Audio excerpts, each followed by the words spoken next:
And if you could all just give me a thumbs up, a virtual thumbs up that you can hear me and you can see the slideshow. Okay, great. Fabuloso. All right.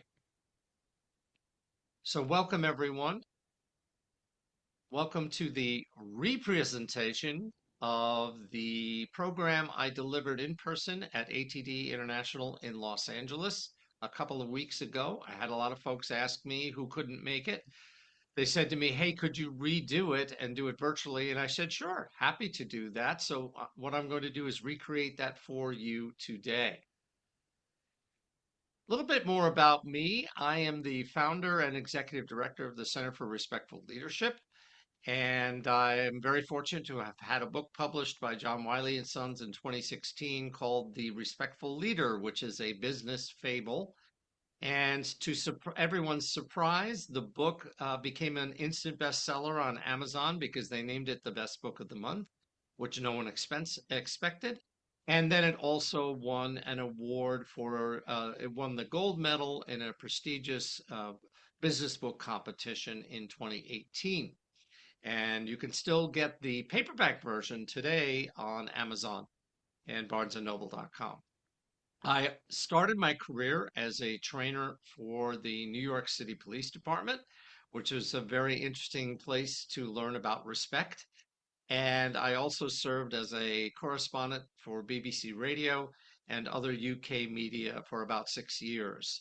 And one of my favorite assignments was I covered the fall of the Berlin Wall in 1989, which was amazing and totally cool. And I realized that there was a lot of it lying around when I was there interviewing everybody. So I picked up my own little piece of the wall and I have my own little piece of the Berlin Wall. It's not worth very much on the open market, but to me, it's absolutely priceless. And in my spare time, I am a recovering Little League umpire, and I have found that the kids out in the field tend to behave like responsible, respectful little adults, and it's the adults in the stands who tend to behave like irresponsible, disrespectful little children. And I imagine many of you are familiar with that dynamic. Okay, so this was me. In March of 2020, the World Health Organization had just declared a global pandemic, and everybody was shutting down, including my biggest clients, who called me to say that they would no longer have any need for me to deliver my in person leadership training programs anymore. And my first thought was, oh, poop, this is going to be a big hit on my business. My second thought was, how am I going to keep the doors open? I guess I'm going to have to let a number of people go. And my third thought was, how am I going to tell these very good people that they no longer have a job? I was freaking out. And so I called my dear friend and colleague who happens to be on this call, who is also an amazing coach. And she answered the phone and said, "Hey, Greg, well, how are you?" And I started to say, "Fine," like you do. And then I completely fell apart. Fortunately, Cindy Burnham is an amazing coach. And she used a very powerful technique on me that I will share with you later on and helped me to calm down and figure out how I was going to move forward saving my business. Now, why did I tell you that story? Well, I think we can all agree that we are living in a very, very challenging time right now. It's what experts call a polycrisis or a VUCA disruptive world. You may have heard of VUCA. It stands for volatile, uncertain, complex, and ambiguous. And we are seeing that there is enormous geopolitical and economic instability, and AI is causing enormous disruption, war, conflict, violence, environmental catastrophes. You know what? I'm not going to read anymore because I don't want to depress you, but I think there isn't a person attending this program or listening to the video who isn't concerned about how what's going on in our world isn't bleeding over, my word, bleeding over into our workplaces. And I don't think there's a person who is interested in this topic who isn't concerned about how we are going to combat this polycrisis, this VUCA world that we are facing, and how we're going to manage it within our workplaces. I can tell you one thing that all of my research, all of my work over the past 20, 25 years has led me to the conclusion that respect is the way we do this because it is no longer a nice to have. It is an absolute organizational imperative. It drives partnership, productivity, performance, engagement, morale, and innovation in every organization. Respect is the way forward. Now, before I go any further, I want you to open up the chat and answer this question for me. What do we want from our leaders when things are falling apart, when the poop is hitting the fan? What are we looking for in our leaders? Go ahead and answer in the chat, please.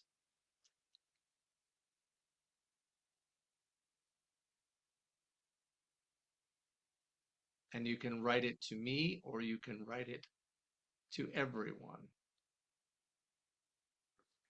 And if you can't write it, I can tell you what a lot of people say is that they want leadership. Ah, there we go. I see calmness, support, a sense that they are staying calm, focused, and looking for direction. Very good. They're looking for clarity. Very good. And I want to add a word to that: stillness. I believe that when the poop is hitting the fan, we are looking for our leaders to be still and to be calm, as Phyllis said and Cindy said, and focused. Very, very good, everybody. So, what is respect? If I think that it's the key to combating everything that's going on, what is it? Well, I believe, and this is how we operate here at the center, is that respect is treating others as you want them to treat you, the golden rule, and doing so in ways that they prefer, also known as the platinum rule. So we all have heard of the golden rule. In fact, it's in every sacred text that ever existed. Every culture has some form of do unto others as you would have them do unto you, or treat others as you would have them treat you. There's just one small hiccup with the golden rule is not everybody wants to be treated the same way. Some people would prefer to be treated differently. And this is where the platinum rule comes in. Treat others as they would have you treat them, or more formally, do unto others as they would have you do unto them. This was developed by Dr. Tony Alessandra. I think it's a brilliant way to lead and to look at the world. Now, you can't lead using the platinum rule unless you turn on your emotional intelligence switch. And you all know about emotional intelligence. It's your ability to recognize and understand emotions in yourself and other people, and your ability to use this awareness and manage your behavior and relationships accordingly. In short, EI is your heart and your head working together. And when you have turned on your emotional intelligence switch, you are able to operate using the platinum rule because you're not just thinking about how you want to be treated, but you're thinking about how others want to be treated. And you need to use your heart to be able to sense what's going on with them and what they're looking for from you. Now, we like to say, and I know I borrowed this from a very well known consultant based in Colorado, that respect is the WD 40 that makes for smooth sailing in calm weather and the duct tape that holds the ship together in stormy seas. And Cindy, please remind me who originally said this. It's Morag, and her last name has escaped me. Morag Barrett. Thank you very much. She's the one who originally came up with this concept, and I think it's brilliant. Now, before we go any deeper into how we're going to combat this VUCA world, it's really important that we understand what we call the neuroscience of respect and disrespect. I know Phyllis is on this call, and Tamer's on this call, and Rob's on this call. I'm going to ask Phyllis to work with me for just 1 second, if you don't mind, Phyllis. Phyllis, are you able to unmute yourself or and turn on your camera? Would that be possible? Yes, let me Thank you. let me Thank you get very myself into much. my seat. There you go. Thank Hi, you very Greg. much for working with me. I really appreciate it. So, Phyllis, I want you to imagine that you and I are having a conversation after this program. And you said to me, "Hey, Greg, thought it was great, learned a lot. You really know what you're doing. You know what you're talking about." I would take that as a very respectful comment, a feedback to me. And so in my brain, when you say that, and I want us to all imagine that for the purposes of this talk, that the brain is divided up into three general areas. The most important area is the brain stem. This is where all of the sensors of your body come together. And they read through your eyes and your ears.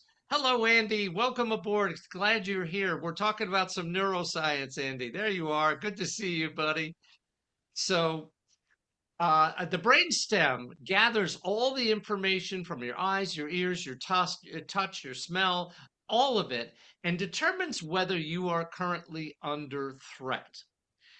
Now, what you just said to me, Phyllis, doesn't feel like a threat at all. So, what happens is that feedback you just gave me feels very respectful to me, and that information flows into the amygdala, which my friends who are neuroscientists say, don't call it this, but I consider it like the drugstore of the brain. It sends out prescriptions to release all sorts of hormones. And one of the hormones that I'm going to get when you say something respectful to me, Phyllis, is oxytocin. You may have all heard of oxytocin. It's the bonding or love hormone, and it feels really, really good. And then about less than half a second later, my neocortex is going to process that feeling of feeling good, and I'm going to attribute it. That, by the way, the neocortex is where all the higher level thinking goes on. The music, the math, the science, the languaging. I'm going to start thinking about how I'm feeling. I'm going to attribute it to you, Phyllis, and I'm going to feel really, really good. And I'm going to say, wow, that felt so respectful.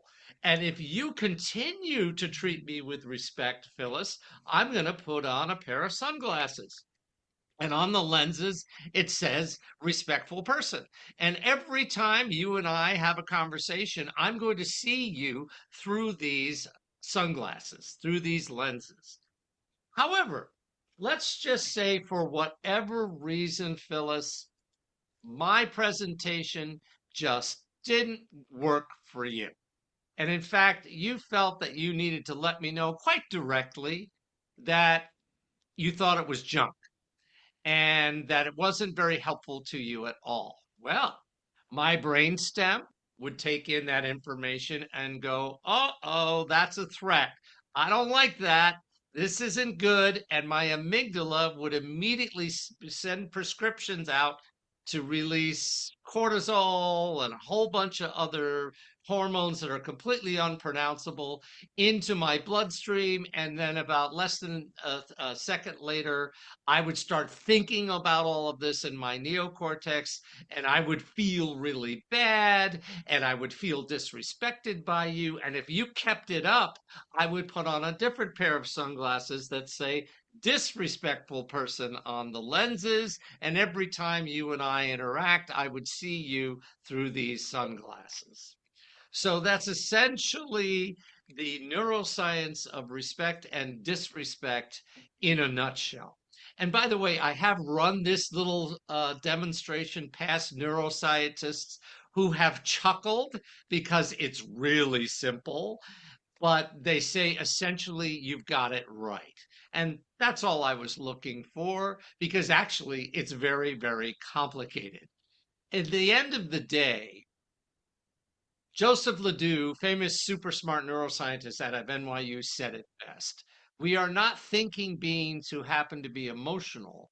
We are emotional beings who happen to think. Now, if I had some engineers, or if I had some scientists, or if I had some accountants on this call right now, some of them might look at me and say, "Come on, Greg, I'm an engineer. I don't have any emotions. What are you talking about?" And we'd all have a good laugh. But at the end of the day, we human beings really are emotional first, because that's how we protect ourselves before we use our neocortex, before we start thinking. Now, another piece of research that we uncovered when we were looking at the nature of respect is that there's actually three different types of respect in oh, by the way, thank you, Phyllis. Let's all give Phyllis a round of applause using either virtual or American Sign Language. Thank you, Phyllis. I appreciate you, and I know you would always treat me with respect. So another piece of data that came up is that when we think about respect in the workplace, where do we all go in our heads? Here, to interpersonal respect, how we treat each other, evidenced by genuine civility, decency, thoughtfulness, kindness, appreciation, and acknowledgement. It's the one that feels most familiar. It's the one most of us are talking about when we say respect. However, there are other types of respectful behaviors going on in every organization. For example, informational respect. Am I working in an organization where people are transparent with me? Are they giving me relevant access to relevant data and information that allows me to do my job to the best of my ability? Or are they withholding information? Are we operating in a silo mentality where someone says, my department is cool, but yours stinks, so I'm not going to collaborate or cooperate with you. I'm not going to share information. We see this all the time in many different organizations called silo mentality. So if we're good at sharing information and supporting one another, then there's a high level of what we call informational respect going on. And then there's the third behavior in every organization. We call it procedural respect. And a lot of this has to do with HR and operations. Are things being done fairly? Are people being treated fairly, contractually? Are they being hired fairly? Are they being promoted fairly or disciplined properly? If our organization scores high on procedural respect, then a lot of people will feel very respected. And by the way, we've developed a little assessment that we call the ARC assessment, or Actively Respectful Culture Assessment, that measures your organization on these three axes. And you can get a good sense of where your organization sits on interpersonal, informational, procedural respect, and then you can decide what to do about it from there.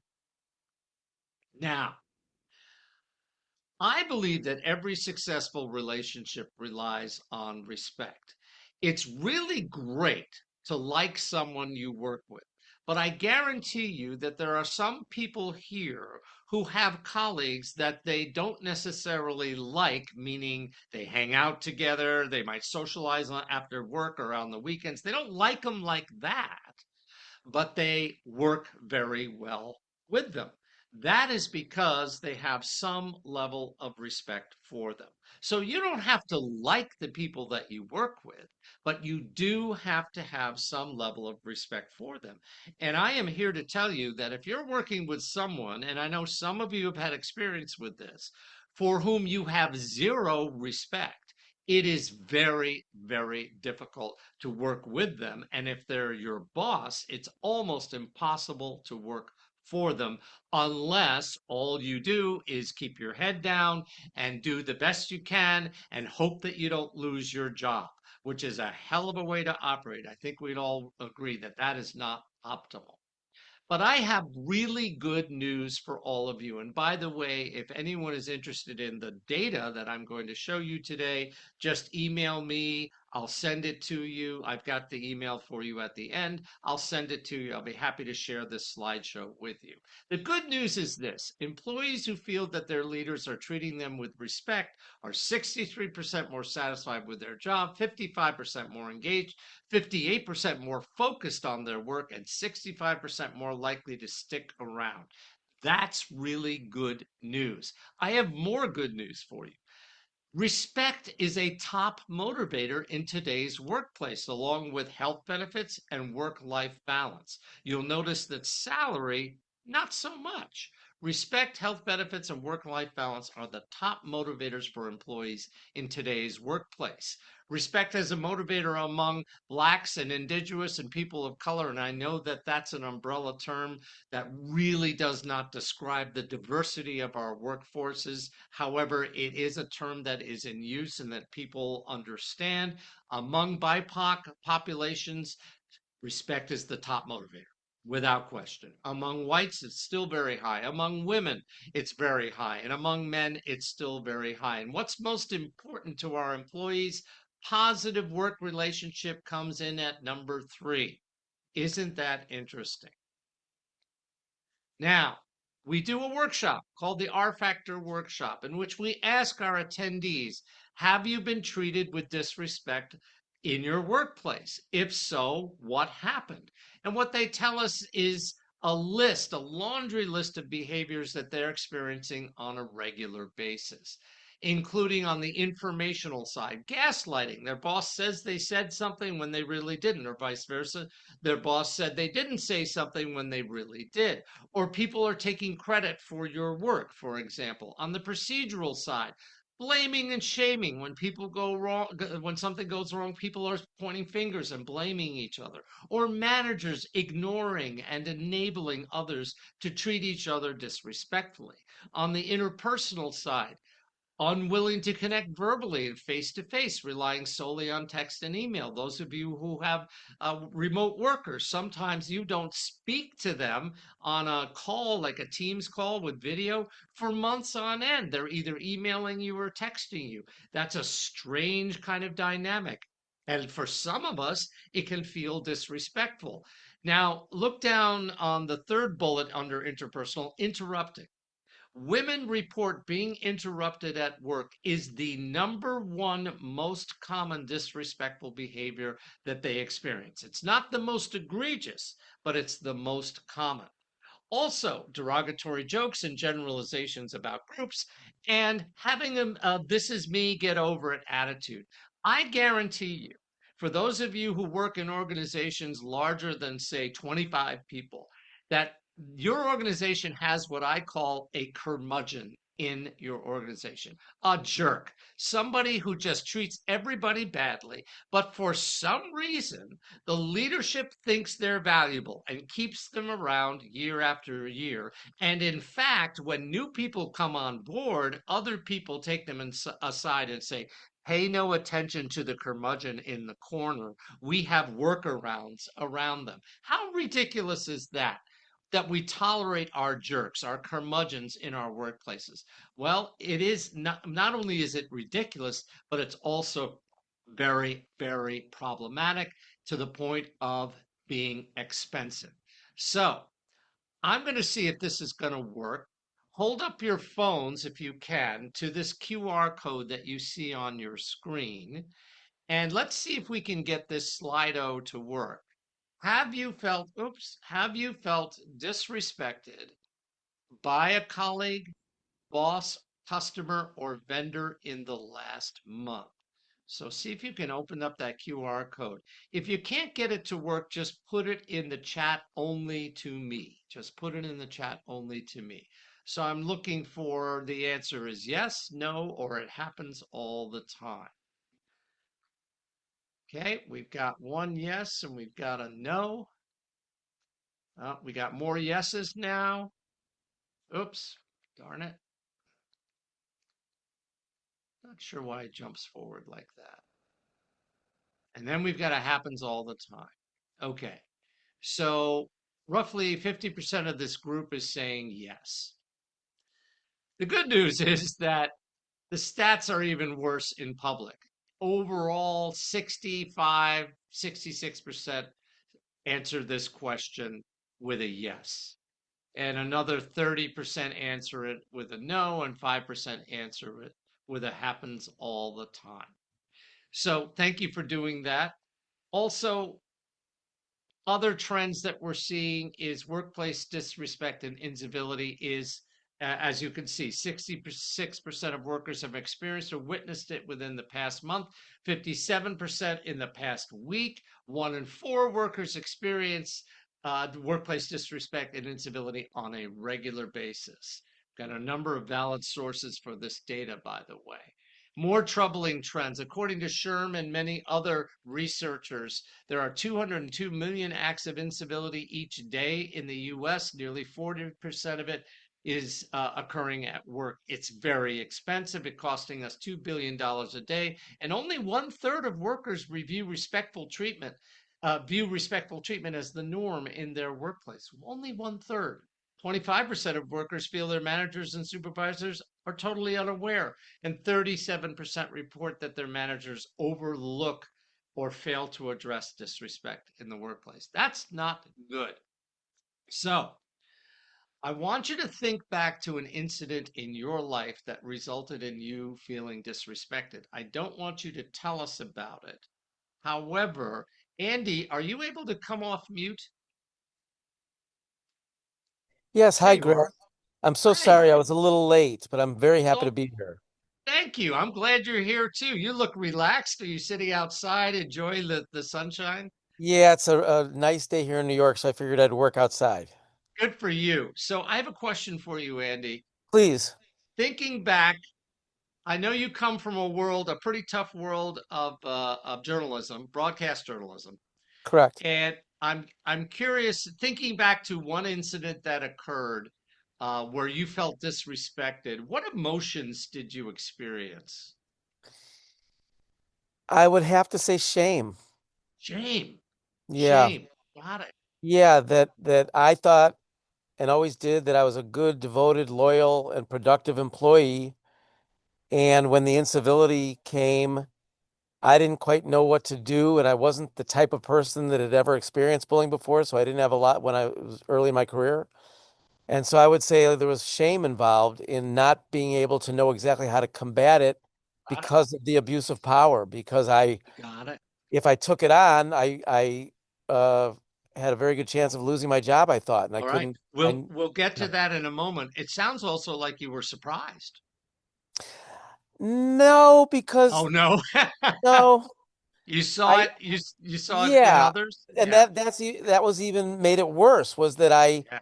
tried to prepare, tried to approach things the right way with these particular managers and But no never was luck. able to Yeah. really figure it out. So Yeah. it, Were you yeah, angry? Were you ever angry?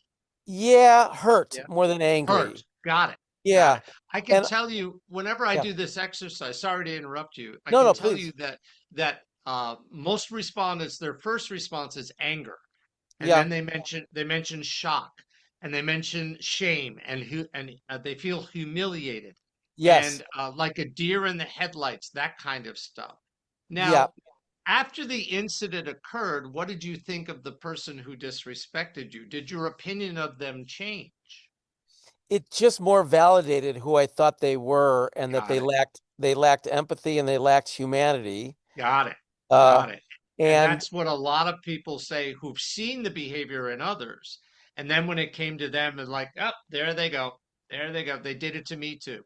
And what happened then, Greg, is there was a chilling effect. I didn't want Yeah. to, and you mentioned it, you alluded to it just 5, 10 minutes ago, this notion of just going back to your desk and hoping beyond hope you don't lose your job because I Yep. know this person doesn't respect me. Right. I certainly don't have respect for them any longer. And they have the And power. now I'm gonna try, and this is my supervisor, this is my direct, Yeah. boss. Yeah. And now I'm just gonna try to do the best I can and see if I can hang in there. And There it's you not, go. And that yeah. answers my third question. What was the impact on you? Well, you did your best to just keep going, right? Yeah, and there was a terrible chilling effect, Uh-huh. where in fact, he was the first person, I'm remembering this. I have PTSD about it, but in this particular instance, he would be in early. The guy, and he was a brilliant jerk, like you said before. Right. He was very handsome, dynamic, charismatic, and did a great job of managing up, and was a Yep. very smart guy, very capable Yep. guy, Yep. but couldn't manage anybody and was so egotistical and so forth. I don't have to get the whole thing, but a chilling effect is the worst thing in my view that can happen to any business. That's what Agreed. these people do. Agreed. They create chilling effects, and then productivity goes down, absenteeism Yep. goes up. You're the Yep. expert on this, but that's what I've experienced. That's exactly it. And may I ask, how long ago did it happen the first time with this guy? Yeah, this was probably 15 years ago. Yep. And you'll never forget it, right? No, Yeah. and I loved what you were doing when you were talking about how the brain is affected. Yeah. There's no Yeah. question in my mind that my brain was affected because I just didn't think this is how the work world would be. Yes, thank you. You had Uh, these glasses on. Yep. yeah, and I Yeah. had the naive notion that if you worked hard, did great work, you'd be treated well. And that Right. if there's any Right. self blame on my part, it's that I was naive, that I thought Right. if I was a good employee and treated people well, it would return to me, and often it does And not. you and so many people have responded exactly the same way to this little exercise. So I want to thank you, Andrew, Andy. Let's Thank give you, Greg. Andy a round of applause using American Sign Language or virtual, Thank you. whatever works for you. Thank So you. let's talk a little bit about the costs of disrespect. And by the way, Andy is an expert on workplace bullying. He's just come out with a wonderful new book, and he and I are going to be speaking at a conference in Washington, D.C. in August that Andy is putting together, and it's going to be terrific. And we have a lot of good news to share with a lot of folks. So we're really looking forward to it. So the cost of disrespect. Here we've got somebody coming in. Yay. So what we have found is, let's say, for example, if there were 100 of us who I asked the question, were you disrespected in the last month? And everyone in the room said yes. Hello, Arlene. Thanks for joining us. And if everyone said yes, they felt disrespected in the last month at work, 80 of us would lose time worrying or ruminating about what happened. Nearly 80 of us would say that our commitment to our organization had declined. 66 of us would report that our performance had declined. Nearly half of us would say that we decreased the time we spend at work. And nearly 40 of us would say we decreased the quality of our work. So disrespect in the workplace is very, very impactful and very expensive. Let me show you some more numbers. You may recall, everyone, the so-called Great Resignation that occurred during and after the pandemic. Well, I can tell you this, the business media got it wrong. The business media narrative was that everybody was jumping ship and looking for more money. That was what all the business networks said. Wrong. Couldn't have been more wrong. What was really happening is people were seeing their friends, their colleagues, and their family members get very sick and or dying. And a lot of people were looking at their own jobs and their own situations and saying to themselves, you know what? I don't really like my job. I don't like my company. I feel like I'm not valued here. I'm going to try and find a place because life is short. I'm going to try and find a place where I feel respected and valued and trusted. And so, what MIT did was it took a hard look at why everybody was quitting at that time. And what the truth is, they were reconsidering their lives. And that's why we at the center called it the Great Reconsideration, because a toxic corporate culture is 10 times more likely to cause someone to quit than compensation. So compensation doesn't even make the top 10 reasons why people were quitting during the Great Resignation or the Great Reconsideration. It was toxic corporate culture. So disrespect is very, very expensive. Now, I want to ask, I'm not sure, Erlene, do you mind? Uh, do you have a moment you could unmute and work with me for 1 second? And if you can't, that's okay. Okay. Hi, how are you? Thank you Hi. so much. So, I didn't want to depress everybody. So, I want you to think about, do you have a colleague right now or a boss who treats you with respect? Yes. Do you mind telling us who it is? It'll go out to the world. I hope that's okay. The director of the ministry where I serve. That's awesome. And what is it they do that makes you feel respected? He listens really well. He asks for opinions. He's good at collaborative leadership. So he doesn't feel like he's the only one that gets to speak into issues. He listens to the team and allows for a lot of participation in things. I love that. I love that. Especially how you said he listens and he allows people to have their say, really. He creates what experts call a psychologically safe workspace. Is that fair? So, how does that make you feel? Uh, I I love it. Unfortunately, he's retiring this year, and I'm really Oh sad my to see goodness. him go. Okay. Okay. Fingers crossed. Will you move into his role or will someone new come into his role? Who knows? Got it. Got it. Well, at the end of the day, if he was here with you right now, how would you feel about saying I respect you? Well, I would have no problem. He knows that we all respect him. Everyone that works with him knows that, and I we love that. say it, and he knows it, and he's worthy of it. Yes, that is so cool of you to say. So at the end of the day, I wanted to make the point, everyone, that yes, disrespect can have a seriously negative impact, but respect can have an equally positive impact on your loyalty, Erlene, your willingness to go the extra mile, your focus. All those things can be really positive impact because you are being treated with respect. So respect and disrespect are reciprocal. We have found that highly or actively respectful cultures have a lot of enthusiastic, motivated folks, even though salary isn't that good. The mission seems to matter to them, and the feeling that they are being trusted and valued, that's what matters most. So thank you, Erlene. A round of applause for you for hanging out with us and doing that. Much appreciated. Maya Angelou said it best towards the end of her career when she was being interviewed. She was asked that what she thought, what she learned about people, and she said, people will forget what you said and people will forget what you did, but people will never forget how you made them feel. I think we've got a lot of thumbs up for that. A lot of people agree with that.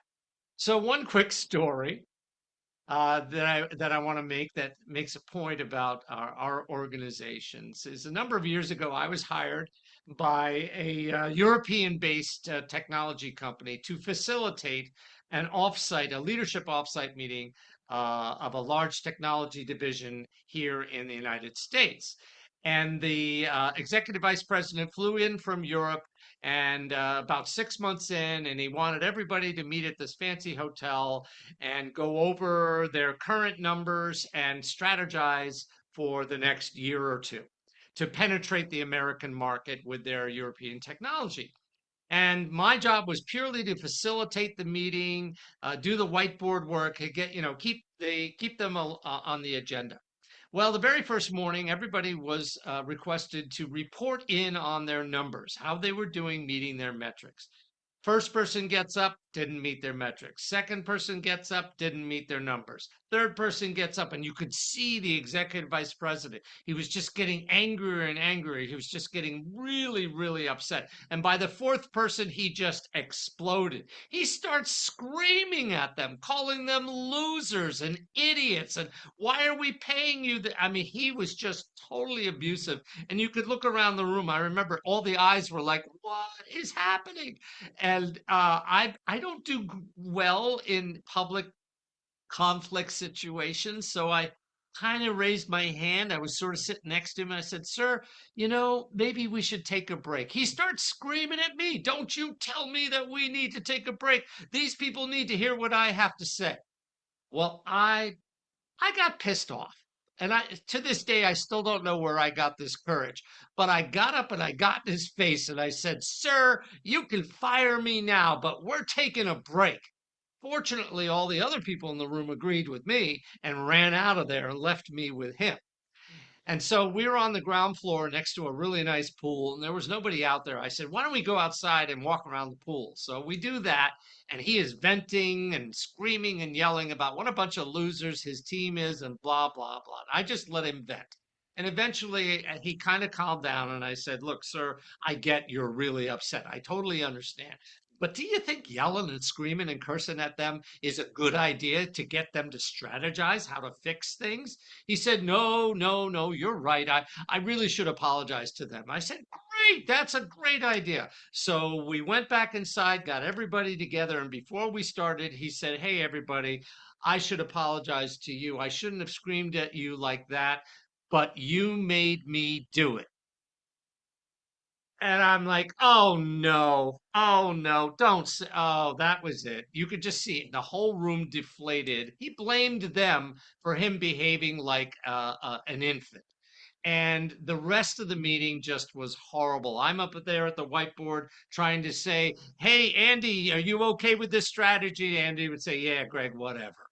And they all did that. And by the end of 2 days, we had a strategy, but nobody was committed to it. And sure enough, 6 months later, he had been fired because they hadn't made their numbers at all. And the European company was preparing to sell the division back to the original company that they bought it from. So, why did I tell you that story? Because, as the father of management thinking, Peter Drucker said, culture eats strategy for breakfast. And if you have a culture of disrespect from the leadership on down, no matter how innovative you are, now how good you are at execution and performance and growth and change, it's not going to work because a culture will just suck it up and destroy it. So it's absolutely imperative we realize that a culture of respect is really what's the most important thing in today's VUCA world. And many of you are sitting here saying, "Okay, Greg, we get it. Now what do we do?" Well, one of the things I want you to do is go to your leadership with this data. I will send you the slideshow. I'll send you this video. I want you to go to your leadership and get their buy-in, get them, help them to understand, or invite me in to do it. I do executive briefings all the time. I can make the business case, and I'm going to show you some real numbers in a moment. Make the business case that goes beyond the value statement. A lot of companies have, "We respect each other," or "Respect is a core value," but they don't walk their talk. Develop and sustain an actively respectful culture by educating your frontline managers and supervisors and team leaders on what respect is and how it's now an organizational imperative. And identify and train what we call champions of respect to be upstanders. Now, what do I mean by upstanders? Well, you may have heard about these folks. These are the people in your organization who already are very highly respected. Arlene, you talked about your boss. Sounds like they're very highly respected. They are a respectful leader. And the core tenets that upstanders live by is that silence when disrespect shows up is not neutral, it signals acceptance. Responsibility for respect is collective, not just individual. And the goal is to interrupt the harm, not to shame or punish someone who's being disrespectful. It's about safety and judgment, and knowing when and how to act is part of the role. And small interventions can make as much of a difference as larger ones. So, the essential skills of an upstander are situational awareness, emotional regulation, courage, communication, empathy, and consistency. What do? Well, in the moment, if someone's being disrespectful, they might change the subject, or they might invite someone back into the conversation who's been interrupted or ignored or disrespected. And they might name the pattern rather than the incident. They might say, "Hey, I've noticed this happening in our meetings." So they've been more general in their observations. What do they say? "Hey, that's not okay." Sometimes an upstander just says, "Hey, that's not okay. And I don't think that was meant as a compliment. Let's move on." They want to get the conversation moving forward. Can you say more about what you meant about that? Well, sometimes that you shame the disrespectful person because they're not going to say they're going to say, forget it, I don't want to talk about it anymore. And you've gotten that behavior to stop. And then they could also say to the group, hey, I noticed this behavior. Did any of you notice it? Well, that usually gets the disrespectful person to stop. At the end, afterwards, what an upstander will always do is check in on the target of the disrespect and ask them, are you okay? Do you need support? If there's power and authority, the upstander might address the offender separately using statements like, look, I don't think you intended to disrespect people in that room, but that's what happened. And we need to address that behavior and make sure it doesn't happen again. They need to document it. They need to report to leadership and HR. There's a whole bunch of things that upstanders can do, but fundamentally, they are willing to step in. Not everyone can do that, but usually every organization has at least one or two people. They may not be in the leadership role, by the way, who is respected by all. And when they do and say these things, people listen, people change their behavior. By the way, upstanders, like my dear friend Cindy, have stillness, they have focus, they have calmness. Even in the middle of a meeting that's been blown up by disrespect, the upstander is calm and focused and still. Now, if you want to generate an organizational the culture that is stable and sustainable in this VUCA world, then it's very important that that your team members understand, value, practice, and measure and hold people accountable for respect. Now, there are 7 respectful do's. I wrote about them in my book, The Respectful Leader.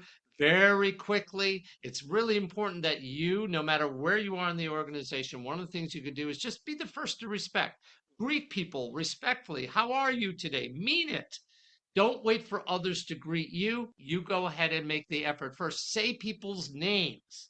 People really like to be acknowledged. Also, practice regular respect, like please and thank you. The things our parents taught us when we were kids. We get too busy. We forget about these things. Also, be respect worthy. Don't BS people. Don't withhold information. Don't sugarcoat bad news. You don't have to give away company secrets, but try to be open and honest about what's going on. Look for diamonds in the rough. This is where we're not just looking for problems that people have created or are facing, but we're also looking for them doing things well. Catch people doing things right, as Ken Blanchard says. Now, shift happens. Shift happens all the time. It's imperative upon the respectful leader to get their shift together.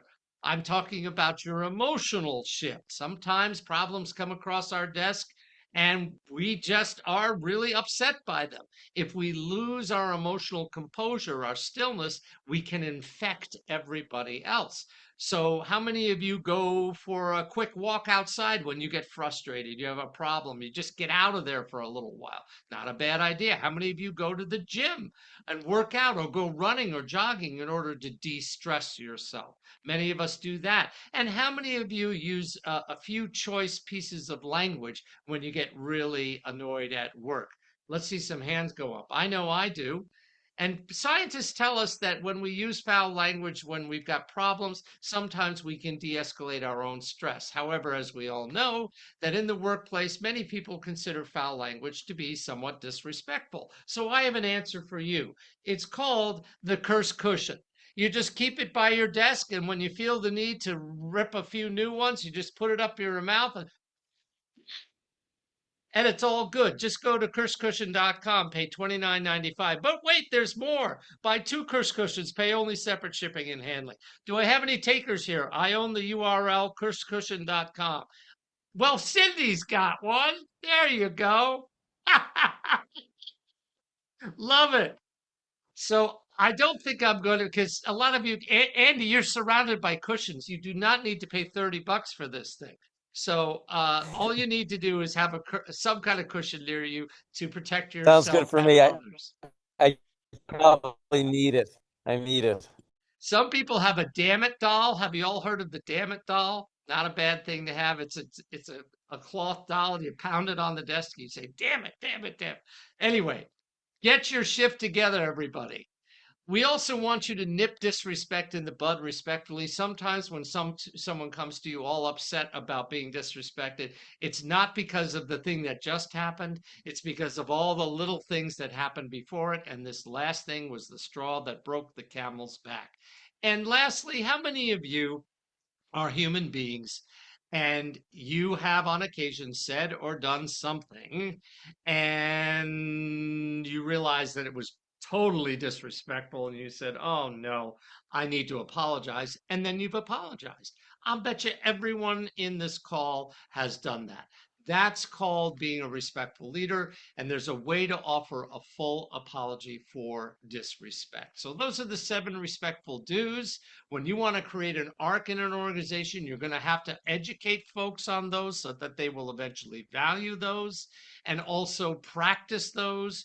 And finally, hold each other accountable by measuring respectful behavior in your organization. Again, we have an arc assessment that will help you do that.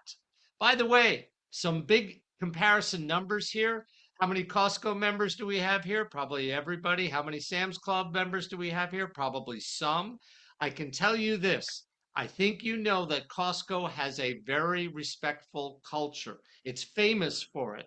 And Sam's Club, not so much. And if you want to know the data, if you want to know the real numbers, look at the annual gross revenues of Costco. They both have the same number of stores in the United States, but gross revenues at Costco is so much larger than Sam's Club. Now, Sam's Club's gross profit margin is much higher, but there's a whole bunch of other negative metrics that they need to look at that make a big deal, such as the overall net promoter score, which is measures customer loyalty. At Costco, it's 70 to 80%. That's extraordinary, especially in retailing. At Sam's Club, it's negative 8%. By the way, the high is positive 100. The negative is negative 100. So they're at negative 8%. Basically, customers aren't coming back. Look at the employee net promoter score. At Costco, 26% would recommend that their family or friend work at Costco. Look at Sam's Club. Negative 34% would tell their family and friends to work at Sam's Club. Basically, they'd say, don't come to work here. You don't want to work here. Employee turnover rate is at the industry standard at Sam's Club, whereas it's very, very low at Costco. There's a couple of other key metrics in here, but the point I want to make is Costco is a very successful organization.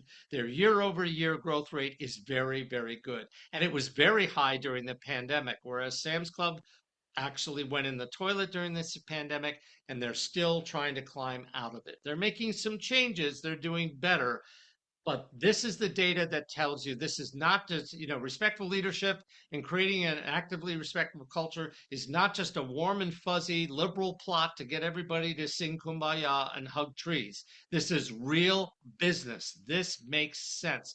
Costco knows it, and that's why they're so successful. Okay. By the way, what did Cindy do when I was so freaking out back in 2020? She used a technique we call respectful listening. And basically, you could also call it the Nash technique. She said my name a number of times. She said, Greg, Greg, and she got me to breathe. And she said, Greg, she acknowledged my emotion. I can tell you feel really strongly about what's happening to you. And then she summarized back to me what she heard me say without adding her own spin or opinion on it. And she used some of my own words. And at the end of it, she said, have I got that right? She really listened to me. And that's why we call it respectful listening or the Nash technique. So, in short, real leaders, respectful leaders stay calm in the storm. Respect makes all of the difference today. Disrespect is very expensive. We want you to try to build actively respectful cultures because it's really good for business, especially now during this time of great division.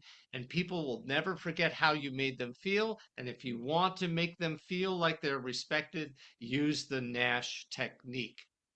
Okay. I also want to acknowledge that I have a client right now called Leonardo DRS. They're an amazing company.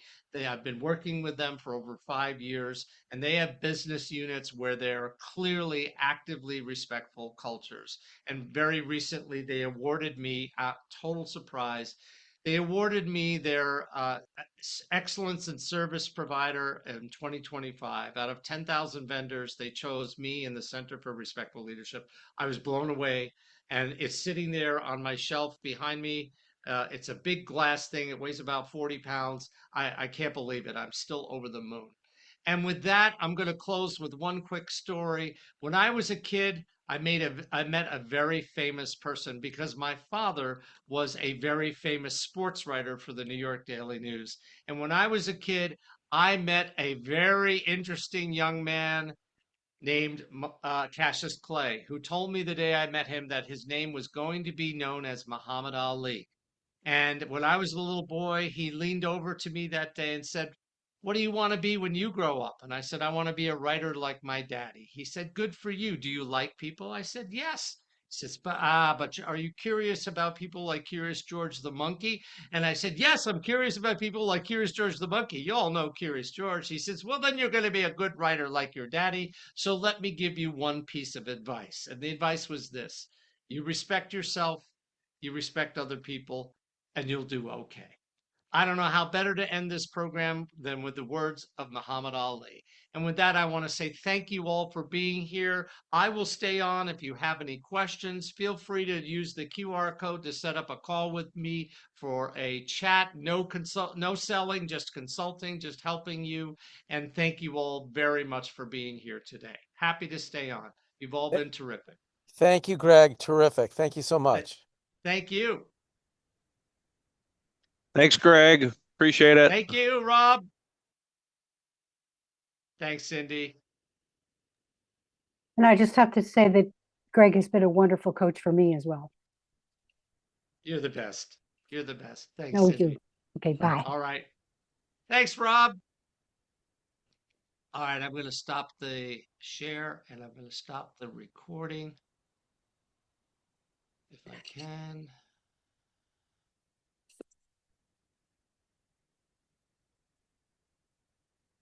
Okay. Huh. Thought I was recording it. You were. It says it's still recording. Oh, it does? Okay. Yeah. Just have to stop. There it is.